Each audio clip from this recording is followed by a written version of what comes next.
Oke, Assalamualaikum warahmatullahi wabarakatuh. Kami dari kelompok Psikologi Pendidikan dan Bimbingan beranggotakan Puji Ramdini dan saya Abdurrahman Sudaisi. Di sini saya akan sedikit menjelaskan tentang definisi noise atau kebisingan.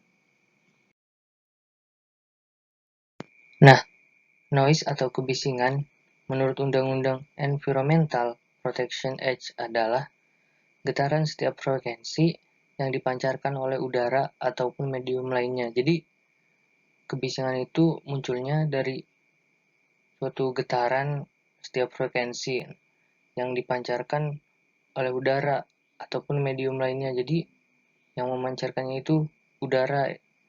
Nah, muncullah kebisingan.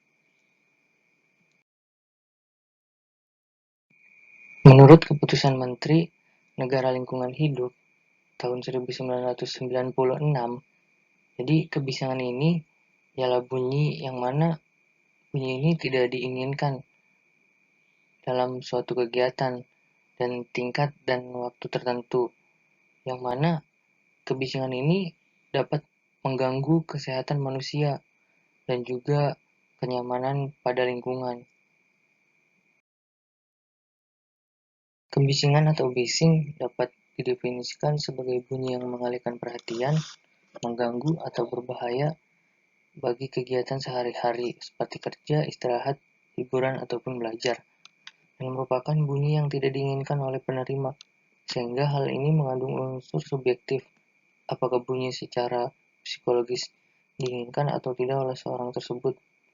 Itu ada 3 faktor, yang mana yang menyebabkan suara ini secara psikologis dianggap bising, yaitu pertama yaitu volume. Nah, ketika volume ini tinggi, biasanya ini benar-benar membuat orang yang mendengarnya itu menganggap ini itu suatu kebisingan. Yang kedua, perkiraan dan pengendalian selama gelombang-gelombang suara itu tidak dirasakan mengganggu manusia. Jadi, ketika gelombang suaranya itu benar-benar mengganggu manusia, itu dianggap suatu kebisingan. Tapi ketika gelombang itu dianggap oleh manusia tidak mengganggu, itu tidak mengapa. Dan yang ketiga itu suara. Jadi, suara yang dihasilkan dari bunyi itu apakah mengganggu manusia atau tidak, karena dari yang dihasilkan dari bunyi tersebut. Nah, menurut Dul dan Lea 1986, kebisingan dapat dikelompokkan berdasarkan sumber bising. Sumber bising dapat menjadi yang pertama itu bising interior, yang kedua bising eksterior. Nah, jadi bising interior itu merupakan bising lingkungan yang terjadi di dalam gedung atau bangunan dan berasal dari suara manusia, alat rumah tangga, ataupun mesin-mesin gedung. Nah, kalau dari suara manusia itu, contohnya itu kayak suara bertengkar, yang mana suara itu dapat membuat suatu kebisingan. Yang kedua itu alat rumah tangga, contohnya itu kayak suara TV. Ketika volumenya itu tinggi, itu bisa membuat suatu kebisingan. Yang ketiga itu mesin-mesin gedung, contohnya itu kayak alat buat ngisi air. Nah, itu kan bising. Nah, yang kedua itu bising eksterior, merupakan bising lingkungan yang berasal dari lalu lintas, transportasi industri, alat-alat mekanis yang tampak, eksposit dalam bangunan, menara pendingin, pengkondisi udara, ataupun kompresor. Nah, jadi dari alat-alat tersebut itu dapat membuat suatu kebisingan. Kalau salah satunya itu kayak di lalu lintas itu suara-suara mobil. Nah, dari knalpotnya kan itu membuat suatu kebisingan.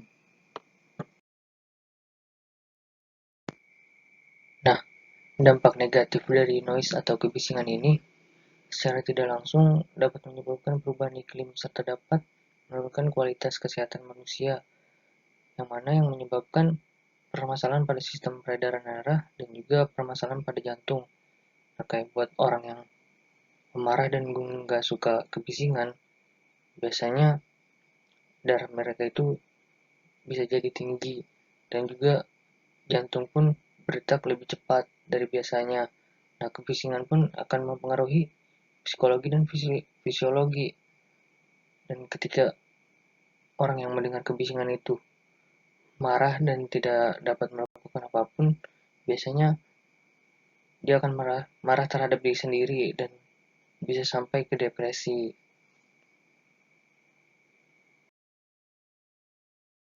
Nah, selanjutnya yaitu gangguan psikologi akibat kebisingan ini.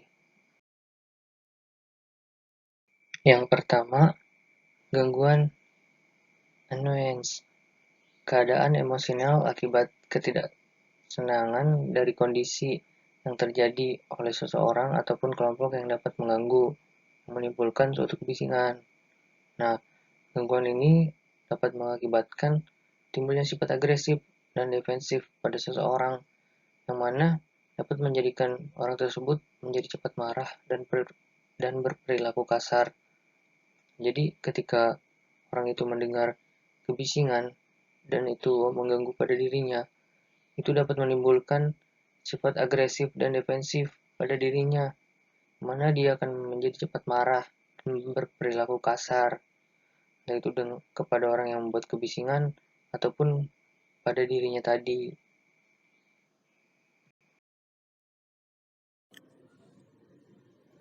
Speech interference menghasilkan kesalahpahaman akibat adanya suara yang tidak diinginkan, sehingga informasi yang disampaikan dapat mempengaruhi pendengar. Contohnya itu, speech interference ini adalah terganggunya belajar dan mengajar pada sekolah. Gitu.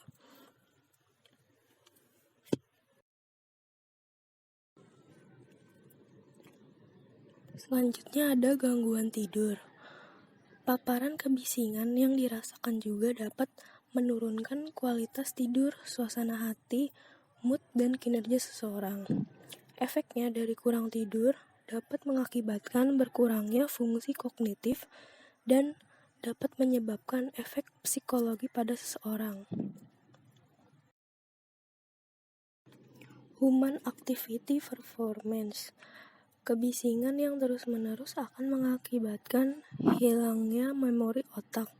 Performa aktivitas manusia dalam menyelesaikan pekerjaan akan menjadi lebih lambat ketika terpapar kebisingan lebih lama.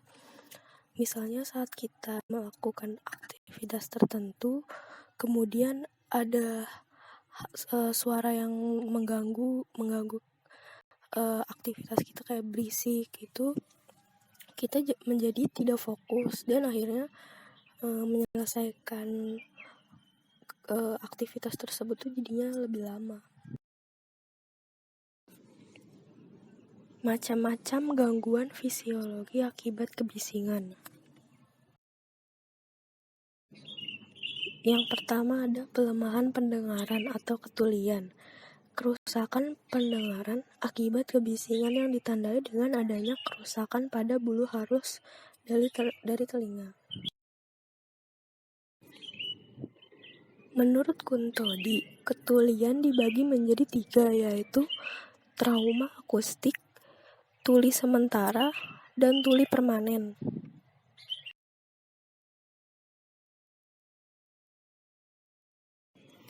Selanjutnya ada gangguan. Oke, mungkin itu saja yang dapat kami sampaikan. Kurang dan lebihnya mohon maaf. Wabillahi taufiq wal hidayah. Wassalamualaikum warahmatullahi wabarakatuh.